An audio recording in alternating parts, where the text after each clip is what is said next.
सत्संगत जी, प्यार से कहना धन निरंकार जी। आज यहाँ सत्संग पे जहाँ हम सब आए हैं और परमात्मा से अरदास है कि ये जो हमारा अस्तित्व है ये ही निरंकार है। बात सिर्फ उतनी है कि हम अगर अपना ये भी देखें कि सत्संग में हम जब आते हैं तो सबसे पहले क्या बोलते हैं, साथ संगत जी प्यार से कहना धन निरंकार जी। तो उस समय जो ये है कि प्यार और निरंकार, ये जब साथ साथ ये वर्ड्स का हम यूज़ करते हैं तो ये सिर्फ एक कोई प्रथा नहीं है, ये सिर्फ कोई एक फॉर्मेलिटी नहीं है, कोई रिचुअल की तरह नहीं हम बोल रहे कि अपनी स्पीच बोलने से पहले ये बोलना है, पर वो हम इसीलिए बोल रहे हैं कि ये निरंकार का आधार हमारी अगर हर शब्द में आ जाए, हर कर्म में आ जाए, हर सोच विचार में आ जाए तो निश्चित ही हमारा जीवन जहाँ सुधरेगा वहाँ ये प्यार शब्द कि ये निरंकार और प्यार, जैसे वो लव इज़ गॉड वाली बात होती है कि वो चीज़ जब हमारी रग रग में प्यार बस जाए, जितना हमारे अंदर ये निरंकार बसा है उतना ही ये प्यार भी जब बस जाएगा तो निश्चित ही हम खुद जहाँ ये एक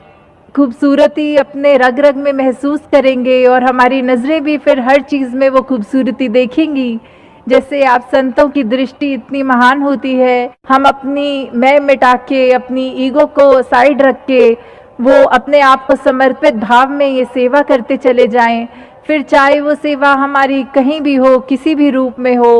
वो जब तक मन में बात सेवा के भाव हैं तब तक वो सेवा सेवा है, नहीं तो सिर्फ एक मशीन की तरह हम जो कर रहे हैं और हमारा भाव और ख्याल और कुछ कर रहे हैं।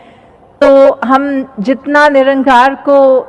याद रखेंगे, अपने पल पल में डालेंगे, तब तक हम एक ये गुरसिक्खी का मार्ग उस पर रह सकते हैं। नहीं तो ये जो हमारा जीवन जो अभी तक जैसे सहज चल रहा होता है और एक विपरीत ख्याल आना वो हमको ये गुरमुख से मनमुख उस तरह बना देता है और कैसे फिर वो जो दुनियावी उतार चढ़ाव होते हैं हमारे ऊपर वो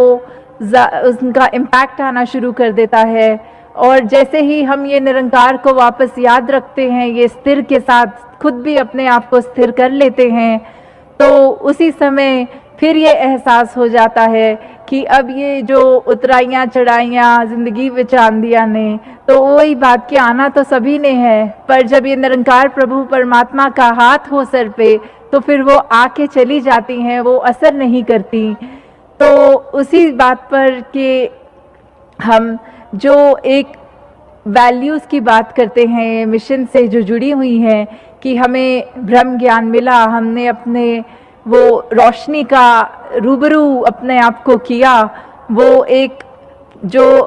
हमारे अंदर ऊर्जा हो गई, जो हमारे ज़िंदगी को पल पल रखने वाली एक दात हमें मिल गई, जब वो हो गया, एक ब्रह्म ज्ञान मिल गया, हमने अपने आप को एक बेहतर इंसान बनाना शुरू किया, हर पल में परमात्मा को डालकर हर पल एक जहाँ अपनी बेहतरी करने की तो सोची, वहीं फिर एक हम कुछ चंद लोगों, अपने परिवार, अपने जानकार वालों के साथ ही नहीं जुड़े, पर फिर ये वासुदेव कुटुंबकम की भावना जो होती है कि ये एक सारी दुनिया अपनी है, फिर कोई रंग नस्ल भेद कुछ भी नहीं, सब अपने और कैसे फिर वो एक बगीचे के समान कि जितने रंग फूलों के जितनी अलग अलग उनकी फ्रेग्रेंस, उनकी खुशबू, तो सब जहाँ ये हम एक वो यूनिटी एंड डाइवर्सिटी की जहाँ बात होती है, वर्ल्ड विदाउट वॉल्स की बात होती है, तो वो जो इतना खूबसूरत एक रूप हम यहाँ दर्शा रहे हैं, वहीं साथ में हम जब ये भी कर रहे हैं कि ऐसा हम एक सैंपल अपने आप को बना के रखें कि एक चावल का हम वो दाना बने कि जब दुनिया ने ये देखना है कि ये बात तो बड़ी करते हैं मिशन में, तो क्या इनका जीवन भी वैसा है कि नहीं, वहाँ पे अपने एक व्यवहार में जब वो चीज़ डाल लेंगे तो फिर वो एक बात हम जो दासी अक्सर बोलती है कि हम ये चलता फिरता प्रचार खुद हो जाएंगे जब हमारा व्यवहार ही ये निरंकारी मिशन बन जाएगा।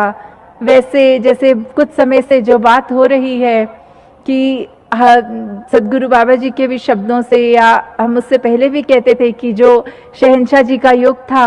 वो बहुत ही सतवचनी युग था। तो कैसे हम, अगर वो कहते हैं कि वो युग वापस चाहिए, तो उसमें ज्ञान भी वही था, ये संगत माँ भी वही थी, ये सिमरन भी वही था, सेवा भी वही थी। तो बदला क्या? सिर्फ हमारा ही ये व्यवहार बदला कि जहाँ सब कुछ तब भी था अब भी है, तो भी हम वैसे नहीं हो पा रहे हैं। क्यों नहीं हो पा रहे हैं? ये हमने अपने अंदर झांकना है, अपनी कमियों को दूर करना है